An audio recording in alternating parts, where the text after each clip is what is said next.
All right. Let's do this.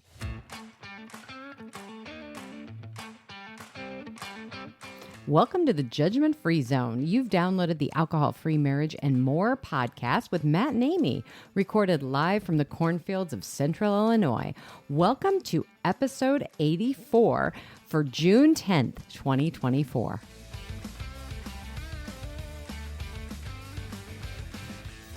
Well, hello there, children. Welcome back to your weekly freak show that is the Alcohol Free Marriage and More podcast. I am Matt, along with the always production challenging Coach Amy. How are you, my love? Production challenge. There's a typo. No, you like to give me a production challenge. Oh, why don't we do it this way now? Let's do it a little different. Yeah, I know. So as you're reading, I have it down as episode number 84. But you read right through it like a pro. I read right through it like a pro. Because a pro you are. Well, welcome back, children, to the cornfield of Central Illinois. Before we get on too far, don't forget to like, subscribe, share with your friends, leave a comment below, do all those fun things. Yeah. Don't forget to always go to joyontheotherside.com where you can learn about marriage coaching, alcohol freedom coaching. What's that other coaching you do? It's not. None of this is out there yet. That's on the new website. That's on a new website, but you will see that soon. We're going to be working on that soon. Speaking of my to-do list. But you can go ahead. If you have any questions, you can just email me at amy@joyontheotherside.com, and I am here to help with that.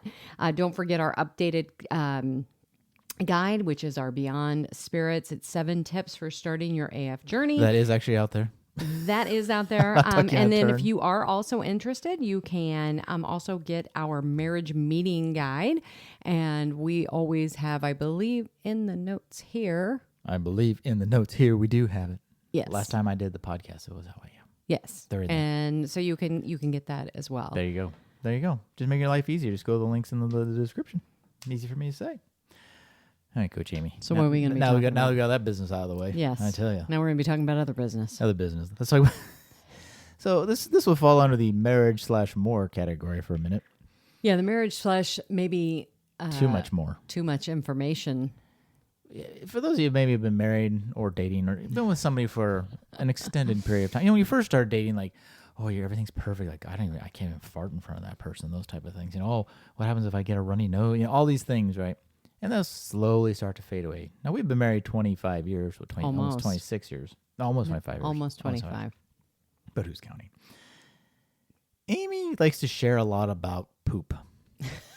If she needs to poop, if she just pooped, was it a good poop? Was it a bad poop? I haven't pooped. How much weight do I lose when I poop? Oh, I weigh more. I need to.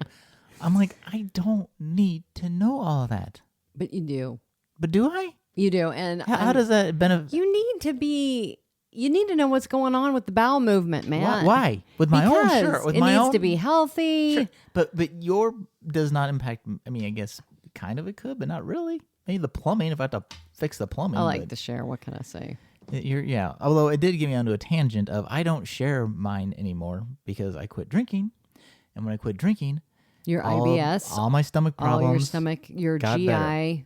Issues. So, and I haven't had anybody in recent memory complain about their stomach problems. But anybody who ever does, I say, do you drink? That's true. Don't complain about your stomach problems until you still, because I used to think, oh, I can't drink coffee or I can't eat ice cream or I'm lactose and all this crap. No, yeah. I was alcohol. You used to tell everybody you were lactose intolerant, which no, you're not. No, I eat ice cream all the time now. You can eat ice cream. And milk and yeah. Yeah, so it is. And I drink coffee. Well, the reason this came up is because, because Amy talks about poop all the time. True, but I will tell you that I will share this link in the bio of this particular podcast that I was listening to, which right now it's just escaped me, but they were talking to a gut doctor. Oh yeah. And he's talking about his experience and how our microbiome, which lives in our stomach, it's not a part of you. It is actually something that's living inside of you. Yes, it is. And how what we put into our body ultimately can grow, kill, rev up certain ones inside because there's so many different ones. Right. And it was just really interesting because even this doctor was talking about how he knew all of these things, but yet He was exercising. He was completely stressed out. And all of a sudden he goes, I had a gut. He never made the connection of what he was ingesting, like the foods that we put into our body, the processed foods, and how that was actually affecting his stomach. And it just came up. And I was like, you know what? That's a really good podcast to listen to, because we need to be eating more whole foods. We need to not only, like the alcohol, yes. Right. If you're going to drink, you just need to be really aware that you shouldn't only be drinking now the guidelines. And I go by other countries now because I don't believe our country is giving us good guidelines. But, really no more than 2 a is week. now 2 a week. Yeah. But I get it. But the thing is when you're drinking, like we were drinking, the system is out of balance. It's out of whack. And anyways, it was just a really good interview. I will get that to Matt. He'll get that in the show notes.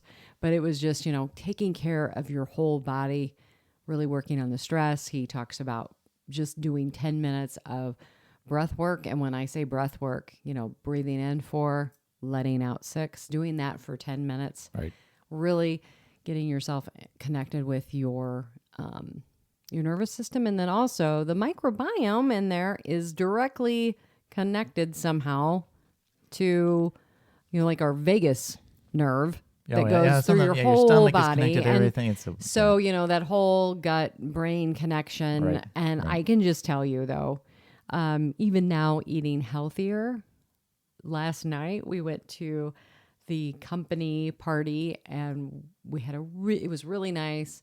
The restaurant we went to has the best, like fresh farm to table concept. Wonderful food, but oh my, I could just, before we even left, I'm like, oh no, the stomach is that'll impact the poop, won't it? It did. See, and now you kids get to hear it too. But so you need to be, you just need to be in touch with your whole body. Right. But we have the gut microbiome. But I just read an article too how Listerine and mouthwashers with alcohol are problematic for your mouth. Like beyond just like your mouth, into your stomach. But it can cause other problems. Like Mike, I gave up Listerine like it was a habit. I was like the burn, but I quit using Listerine and my mouth kind of refreshed. The alcohol was a drying agent, so watch out that Listerine, kids. I don't know. I am no mouth doctor or dentist. That is perfect. That is completely true. Amy, let's move on to something I do know something about. That would be non-alcoholic beers. This week we're reviewing a couple beers. Yes, we don't always do beers, I guess, but this week it's beer. We found this mix pack from Sierra Nevada, and Amy is trying the Brewveza. Yeah, Brewveza. And I think it's supposed to be, I didn't look it up. I think it's supposed to be like a summer, like salty lime, kind of like the Chelada from Go Brewing, which if you don't want to discount your first order, Go Brewing. Check out the link in the description. Amy, how is that? It is good. But I'm looking on here trying to see, if it has anything. This tells me nothing. What do you mean has about anything? It doesn't tell me. No calories or anything? No, it just doesn't tell me anything about the beer. Oh, like a description? Yeah. So no, as a QR code, you know the QR code. How do you like it? What's it? Does it taste? I do like it. Is it the limey kind of, or is it more like or is it trying to mimic a Corona? Maybe. Yeah, kind of has a little bit of a Corona taste, maybe. Yeah, leans way more towards the Corona than like that salty lime kind of. Yeah. It's good. It would be really good with lime in it. Well, and now that I'm buying bags of limes, that's a whole nerd. We are not getting scurvy. You guys, I am addicted to the lime right now. I don't know why. Every day I'm having a little pinch of salt in my water and lime. I know. Yeah, I know. They put lime in the yogurt and lime in the coconut. Oh my goodness, we got to do that dessert for everybody. Okay, yes, let's do that. Like that dessert? I am doing I guess it's all Trail Pass. Their hazy IPA, which I actually took a sip while we were on our last topic, and I almost had to jump in because it tastes so good. I really like this. Jump in. Let me tell you how much I don't like this. I was going to say, which means if it's a hazy IPA, that's classic Amy won't like. Yep. If you like an IPA, this is on point. That's very IPA-y. Okay. This is a little weird. You had to look up, I don't like it, but I think maybe I could like it. It's a little different. It's good. I really like it. This has more of a lime. You think? Maybe. I think you're mixing your flavors now. I'm not getting lime. That's not bad. Huh. Which is weird. Wow, that's saying a lot for Amy because she's not an IPA person. Huh? And hazy's even less usually. That's really good. Well, there you go. I think so we'll give them we 2 got a thumbs couple up. more. But if you can find the mix pack, it comes with The mix pack is always fun, isn't it? comes with that one. It comes with the hazy IPA, the regular IPA, and then their pale. I think. Yeah, so we'll have they're to golden be or pale or something looking at that. Yeah, so very exciting. Cool. Got the local Hy-Vee there, kids. All right, Or Kurt. probably any beverage store that carries Sierra Nevada. And That's if they true. don't have it, if they just have Say, the you regular. suck and move on. No. Always remember to go up and ask. Because if you don't ask, they're not going They to don't know. know. Right. And keep asking. Keep, in some ways, into some places, harassing. Harassing. Harassing. All right, all the cool kids on YouTube, and this podcast is on the YouTubes if you want to watch it there too, under Alcohol-Free Marriage and More podcast.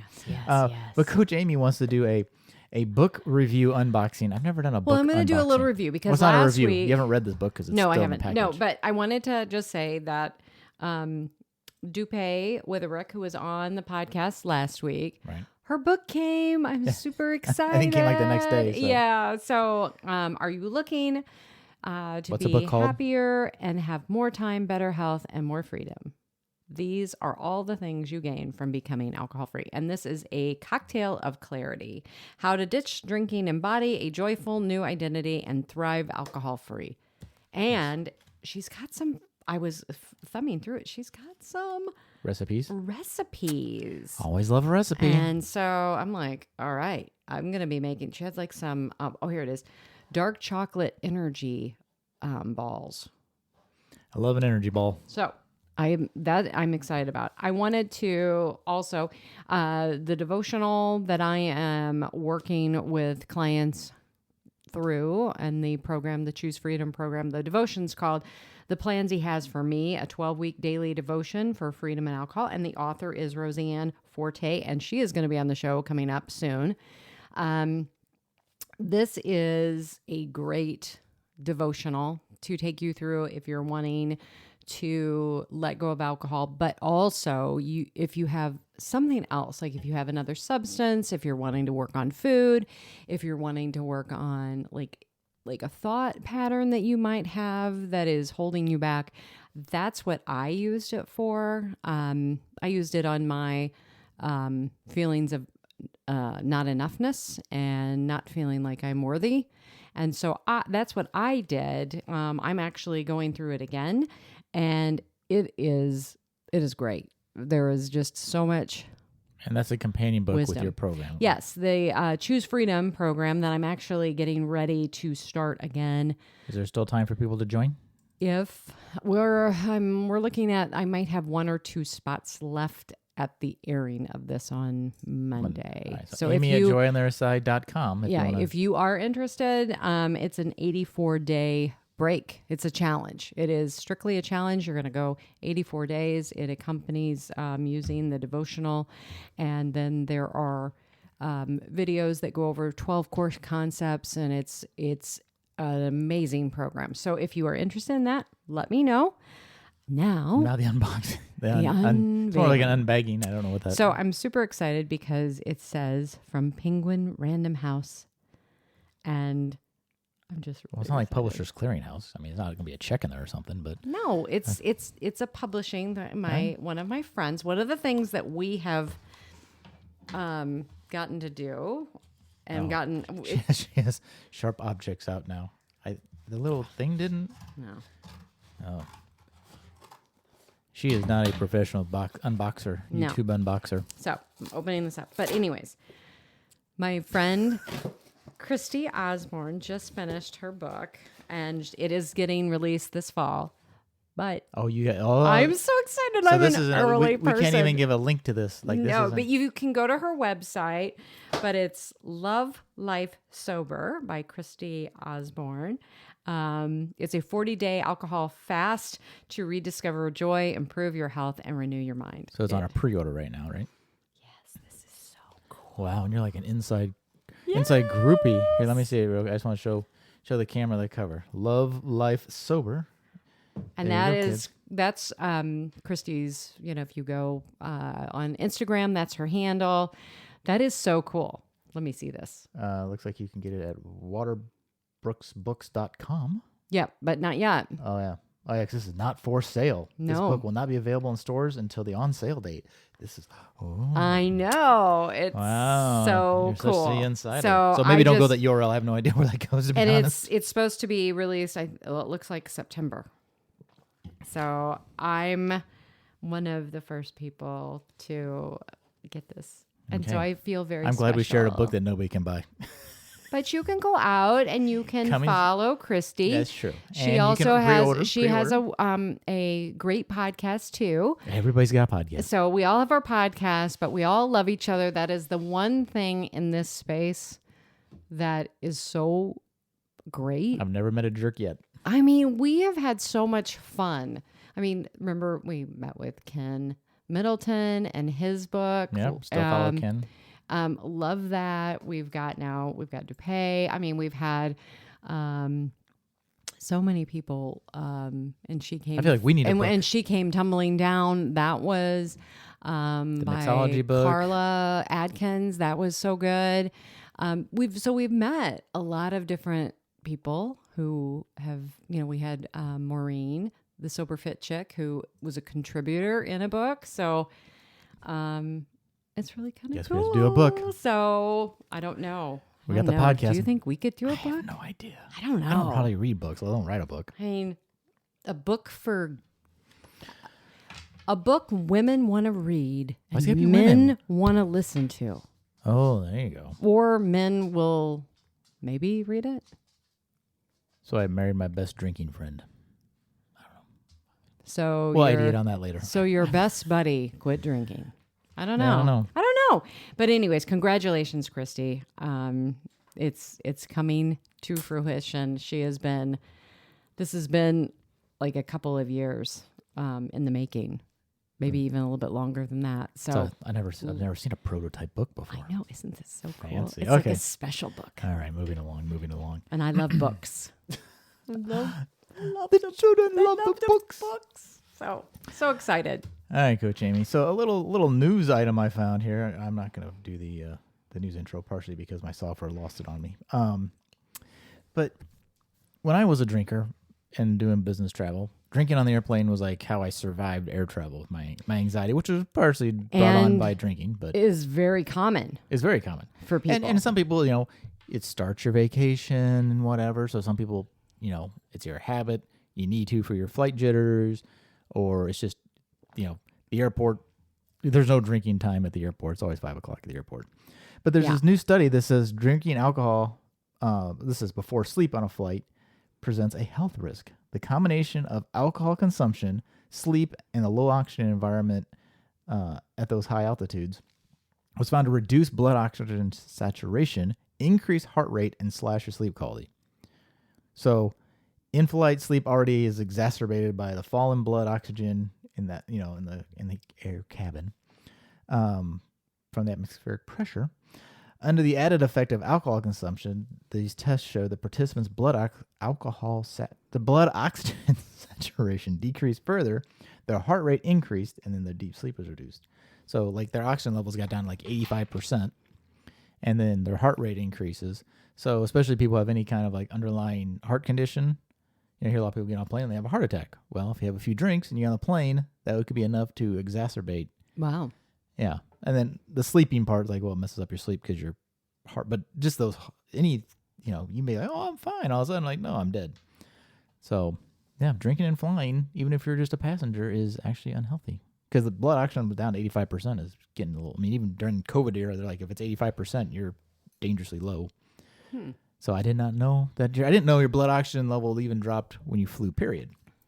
But apparently, if you do it on, and so the recommendation is like, don't drink at all on an airplane, and they're even suggesting like they don't serve alcohol on an airplane. That I'm not necessarily a proponent of that, but it is good knowledge to Interesting. have. I'm like, crap, I could have killed myself on the airplane just drinking. Many times. True story. Many times. And that's not even doing anything especially crazy. when you mix what did you use to mix? You would have a drink, but you would also take a pill.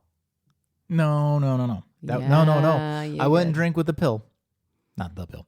You're a liar. It was a Xanax in the morning or a drink in the afternoon. If it's a morning flight, you can't drink. Well, you can, but I didn't.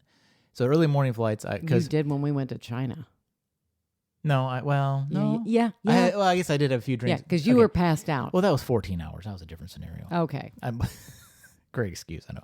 Generally, my thing was for the anxiety, I'd have a Xanax if it was a morning flight because, of course, my stomach was too wrecked from drinking, so I couldn't drink in the morning. Or any afternoon flight, then I would just have some drinks in the bar and then drink on the plane, and that's how I'd quote unquote make it through. Then I quit drinking, and I realized, I don't take anything when I fly now. What do you think? Like, when you were talking about that, like you would always tell me, well, I'm so anxious about flying. What made you anxious on the flight? Well, going back to poop, Amy. Because you had and that's why I always have to have an aisle. Yeah, like is what I'm on this plane. Where's the bathroom? Like, how easy can I get out? And like the anxiousness of what happens if I have a stomach? Because you're in this environment where you can't get to a bathroom. A bathroom. So there's like this bathroom phobia brought on by the fact that my stomach was wrecked.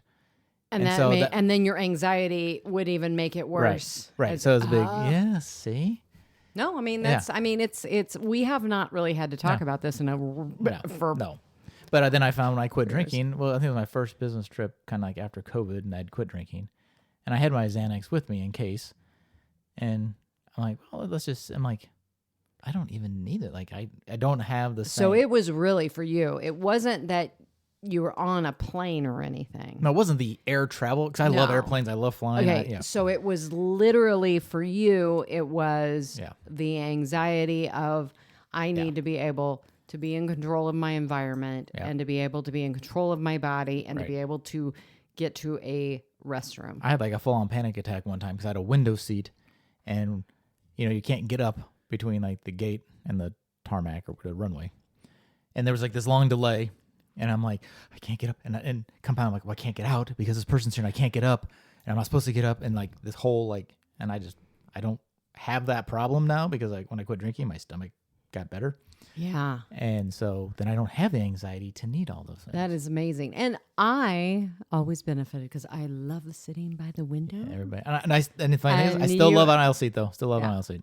And but with you and it was always like, yay. They say on an airplane, every seat has a gift. If you're in an aisle seat, your gift is you can get up and go pee whenever you want. If you're in the middle seat, your gift is you're supposed to get both armrests. Oh. Because nobody wants a middle seat. If you're in the window seat, your gift is being able to lean up against the window. Or look out or whatever. Yeah. So every seat has a gift. Oh. Yep. That is really kind of, I've never heard of that. Yeah. There you go. Where'd that come from? I just hear things, Amy. I just hear things. You are... something else. File that for sure under the and my phone where I have all my notes keeps. See how'd that work out for you? Trying something different. I know. All right, Coach Amy, let's touch on some marriage type stuff, and this is not marriage, relational type things. One of the things we talk about in our coaching program is becoming a secure connector. So moving away from being a pleaser or a vacillator and all these other, And if you want more information on that, you can go to How We Love. The love with love, it's the love styles. Love styles, I think. Yeah. No, I think it's. We'll put a link in the description. I think it's where you can take a test a lot of these tests, you go through and you try and find out what you are, and it's like okay. And then there's nothing to do with it. Then you're like, what do you do? Love languages, right? It's like, oh, I know my love language, and there's no point to change. Like this is what I am, right? Well, this is like identifying how you function based on like how you're raised and how you are, and try and move you to a secure connector. Yeah, the ultimate thing is we all want to be secure connectors. We all want to be able to have good communication skills, listening with empathy, and making sure that we're hearing and understanding. We're seeking to understand our partner. It's a lot about communication. Yes, and so you want to be a secure connector. Yeah. So this is sort of like a mini crash course on secure connector. This is like hints and tips, suggestions. Yeah. I don't know. This is part of the deal, but so one thing for a secure connector, to get yourself to get yourself to be a secure connector, that's a better way to put it. Because go ahead. Are you hinting, wishing, or hoping your spouse or significant other will do or know something? Like, I hope they do this. Yeah. And with that, I used to do this all the time. I would come up and be like, well, I didn't read your mind. Why didn't he do that? Or I want him to do this for me. But you wouldn't ask. But I wouldn't ask. Right. I would be expecting you to read my mind. Because I am so good at that. You really are. So instead of that, a secure connector asks directly for what they need or want. Yeah. So don't wish, don't hope, don't hint. Ask. Yeah. Yes. Just be really clear. Because it's not fair to the other person if you're sitting there getting angry because they didn't read your mind. Mm-hmm. And I'll be honest with you, this has been something that was really hard for me. Because you and there was something that had come up, and I remember sitting, I don't even remember what it was, but I start stewing and churning and all of these things, and I'm in my head, and I'm like, wait a minute, slow yourself down, have some awareness that you're doing this, you've created this story in your head, so you need to go in and just ask. And I remember going into you and going, hey, when you do blah, blah, blah, blah, blah, whatever it was, right. I go, it really hurts me. And you looked at me, you're like, well, why didn't you say something? Right. He's like, that's not my intent. And so going through this coaches training, because that was one of the first times that I'm like, okay, well, I guess I better go and see if this works. And it was, I think you were really happy too, because later you came, we had one of our little safe conversations, right. And you were like, yeah, I really appreciate the fact that you came to me and talked about this, because in the past I could sit there and go on and have something going on in my head about something you had done for months. And it almost becomes the equivalent of getting mad at somebody for something they did in a dream. Like in that case, they didn't do it at all, but in this case, they don't know that it's something. So yeah. And it was, like I said, I wish I could remember what it was, but it was not a significant thing. It was something you're like, oh, sure, done. Right. I won't do it. Right.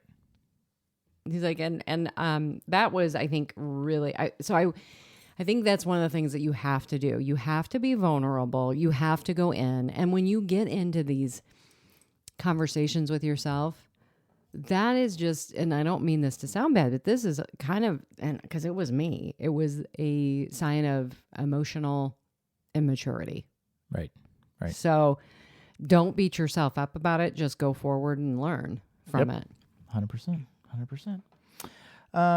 You want to do the next one, Amy? Let's see. What, you just want me to read it? Sure.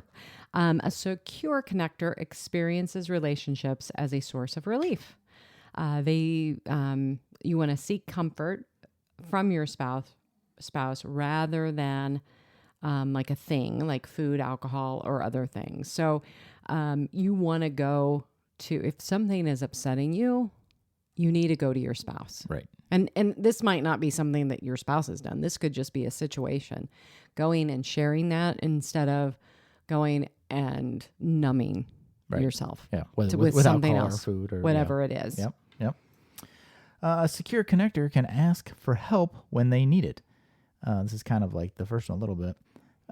Don't be afraid to ask for help. It's part of becoming a secure connector. Yeah. So like it's a maturity. It's maturity. Yeah. So it's like the wishing or hoping like maybe they would do or change or whatever. Same idea. It's like if you need help, like, and I've gotten better at that because I would get in the mode of like, oh, I'm doing all this and nobody's helping me. Well, did I ask for help?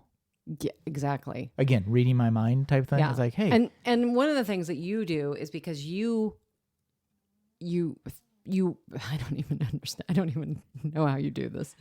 But you just are like, okay, I'm going to do this. And you just start doing it. And then like, you don't even leave people an opportunity to do certain things. Like I'll come down and I'll be like, oh, I was going to do the dishes. They're done. Because I'm that good of a husband.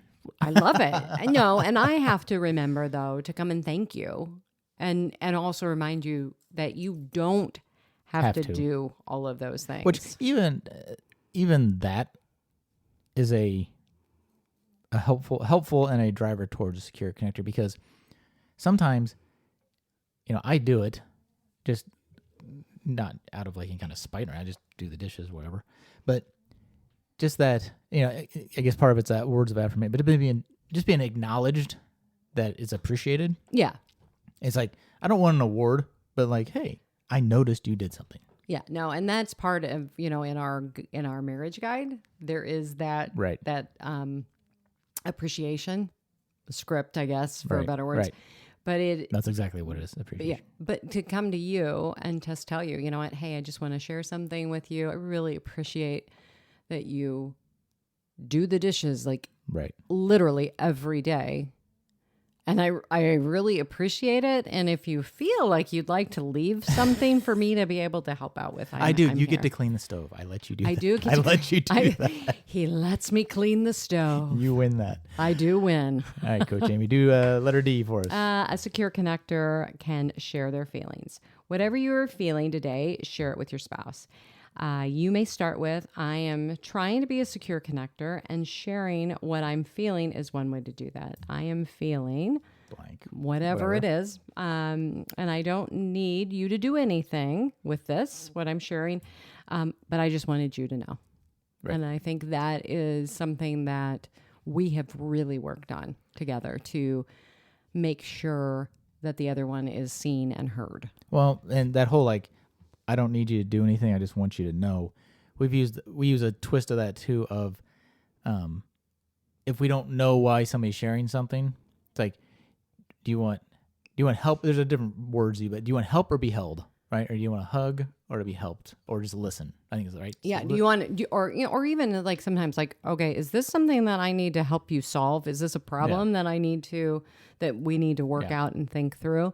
And sometimes that is. Yeah. Other times it's just like, no, I just need to get this out. Right. And especially helpful for guys, because guys instantly go to, let me fix it. And a lot of times need you to ladies fix will come to a guy and don't want it fixed. I just want to share. Yeah. So it's probably a good man tip. And it also kind of just depends on what you what you are. If you're a pleaser, so you are always, you were a pleaser, constantly, okay, I'm going to do this and this. And we keep trying to not do that. But you also were an avoider, which is kind of funny. It's like if something hard would come up, if there was going to be a conflict, I don't want to deal with that. So now we're trying, and I think we're doing a really much better job of coming together and actually having really meaningful conversations. Yes. Sometimes it's not, I guess it's hard. Some conversations are hard. It's hard only, I think, mainly from the standpoint of it's not my default state. It's not what I'm used to doing, right? So but I think once you start doing it a few times, you learn there's freedom in some of the conversations. Maybe it wasn't as hard as you thought it was, or maybe difficult, but if you're both open to the conversation and talking about it. Yeah. At the other side of that, you're stronger together, and then it relieves the person who shared, because they aren't sitting there with that in the back of their mind, stewing over it or questioning it or wondering about it or worrying about it or whatever it happens to be. It just gets it off the table. I think for us too, there's certain subjects or topics or whatever that I would go and do this whole ruminating. I don't like this. Why aren't we doing this? And then I'm just now frankly come to you and I'm like, okay, here's this. This is the scenario. It's something that you need to actually deal with. I'm done. Right. I'm no longer going to be carrying this around. Right. No, it's not anything that is, it's just I can't do this anymore. Right. I have given it to you. You have to do with it what you're going to do, and being mature enough to go, okay, yep, nope, remember I gave that to you. Or like Mark and Jill pointed out, sometimes, thank you, Loud Motorcycle, sometimes you just have to, it depends on what it is. She used the example of he would drip his coffee or whatever on the floor. Yeah. Getting hung up on those things, some things aren't worth it. You just have to say, that's just a quirk. That's just a thing. That's kind of a quirk. Yeah. It's kind of that old saying. Is that a hill worth dying on? Kind well, of. But it's also, okay. Sometimes it's just, that's how they are. Sometimes you have to accept that's who you marry. That's who you're with. Mm-hmm. And is it an offense? Mm-hmm. is this an offense to me? Right. Or is this just something that he does or she does? Yeah, it's not. And it's just the way they are. Right. Like, it doesn't hurt anybody. It's not hurting the family. It's not impacting them. It's like, it's just, it's an annoyance, but, if it's something like the coffee, you can bitch about it all you want, but they might not change. And if they don't, is that really the end of the world? Well, and the other thing is, like, you know what? Just loving them. Right. Like, for who they are. You're just gonna you're gonna flip the script on that, and you're just gonna be like, you know what? I'm gonna clean this up, and I love them, and this is who they are. This is who I am, and I'm blessed to have the opportunity to clean it up after them. That might be a stretch, but but I mean, it is certain things. I mean, because when my ADHD, like just different things. Like, we did a reel recently on your sunflowers. My losing the sunflower seeds. Amy kept we kept the sunflower seeds in the pantry. Then Amy decided, she could never find them for whatever reason because the pantry's a mess. Amy decided, she'll put them in the refrigerator with the salad stuff. All right, makes sense, not a problem there. Then the next day, she couldn't find them again. I'm like, didn't you put them in the refrigerator? Yeah, then I moved them. I don't remember where. Eventually, she found them in the drawer that has like utensils and stuff in it. I'm like, I opened up the drawer where you would have like the measuring spoons. And literally, that made sense. I'm like, you can't put away. No, I didn't put it away on purpose. Like, you can't put them away where it makes sense each time. No, it wasn't. I did not put them there on purpose at all. I'm sure when I was cleaning up, it just. So what I'm saying is, when they annoy you, make a TikTok reel about it and make fun of them and post it on the internet to see everybody. It was funny. We did get feed. Well, yeah, Amy laughed along, so it wasn't. In fact, when I found them, I was cracking up because I'm like, oh my god. And even our pastor at church said, "Oh, I love that." He goes, "I'm so glad it's not just us. We're not alone." It's like, so people. And you're not alone in all of this either. And I think that's the other thing, is that this is the way human beings are. Right. It's the way human beings have been for centuries, and I think it's just embracing where we're at on this journey. And understanding that, we are not the same people that stood in front of the altar 25 years ago, right? Like, correct. We're very different people. And we've grown together, but sometimes we grow individually and people change, and there's, And recently I can't remember if I was reading something or if I was listening to a podcast or something, but it was talking about you have to fall in love with your spouse over and over and over again, because we ultimately are different. Just like you said, we're different people. Right. And I think that is, the beautiful thing about, marriage is like, it's like, oh my gosh, I love this guy. And we've been through ups and downs, and he is a totally different person than both of us are. And it's like, I still love him. Right. And, I love him more than I did at the altar. Right. So. And, she hasn't put me 6 feet under yet, so good news there. All right, campers, real quick, your random question of the week. As I look over and just realize I don't think we're recording this on video, Amy, so this is going to be an audio-only week, I think. Woohoo! Anyway, that happens. That's pretty good in only 80-some episodes. The random question of the week, your random question to ponder. Do you and your spouse have separate cars, or do you share cars? So the question is, so I saw this video, the gal said, well, we have 2 cars, and just whenever you go out in the morning, you just take whatever car you feel like driving that day. So first one out, just take whatever car. I'm like, oh, okay. I'm like, whatever. I guess it didn't bother me. I'm like, sure, I guess we could do that too. But then I read in the comments, and some people really made some good points, because one person's like, well, my seat has to readjust. Well, whatever. I don't care about that. But there's things in my car that like my badge for work is in my car. I have certain things in my car that I keep in my car that I need. And it's like, if you drove my car and just left, we will, it's like, hey, I'm taking your car for whatever. I tell you, but we don't play this Yeah, no, it's not, that's interesting. I think that inconvenience of some of the little things that you have in your car, that if somebody just left, it's like, well, I had something in my car that I needed in my car, and you have my car. Yeah, but I guess if you really truly shared a car, then you just wouldn't do that. I guess. You wouldn't do that. But yeah, that's interesting. I don't know, but we also But we have had different times, especially now since we're in the Jeep topless season. Where you will take my vehicle if you need to take camera equipment, anything for your job. You'll be like, hey, I'm going to take your vehicle. Right. And that's always fun.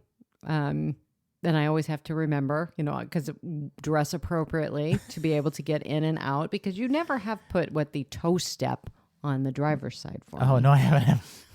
I've only had it for 7 years. And trying to get into your vehicle with a skirt, yeah, it's not. that's not fun. No, big tires in a lift are not skirt friendly. No, kids. I laugh because I've had that happen before. I'm like, all right, I'll go in and put on a pair of pants. Guess I'm not wearing a skirt today. In the Jeep, especially with the top off. Then you got your hair different. But I would say, I guess. But I don't know. I don't know. I find It'd be interesting. If anybody has any comments on that, just let us know. Yeah. But yeah, I don't know about that. I'm not opposed to it, but our world's not built for that. So there you go, kids. Well, there you go. That was a pretty good run of the gauntlet of marriage and more. So yeah, there's a lot of more there. There's a lot of more there. We'd like to bring you more every week here in that Alcohol-Free Marriage More podcast. All right, kids. So we awesome. apologize that there will not be a video podcast this week for those of you watching on the YouTubes. It happens. I guess I can put the audio to a still of us just sitting here. I think, you know what? I have seen people who have done that, Matt Edwards. That would be the people like me who we will be doing that. Those of us who forget to hit record. There you go. All right, kids. Well, that's it for us this week. Wish you peace and love from the cornfields. I'm Matt Long with Coach Amy, and we are out.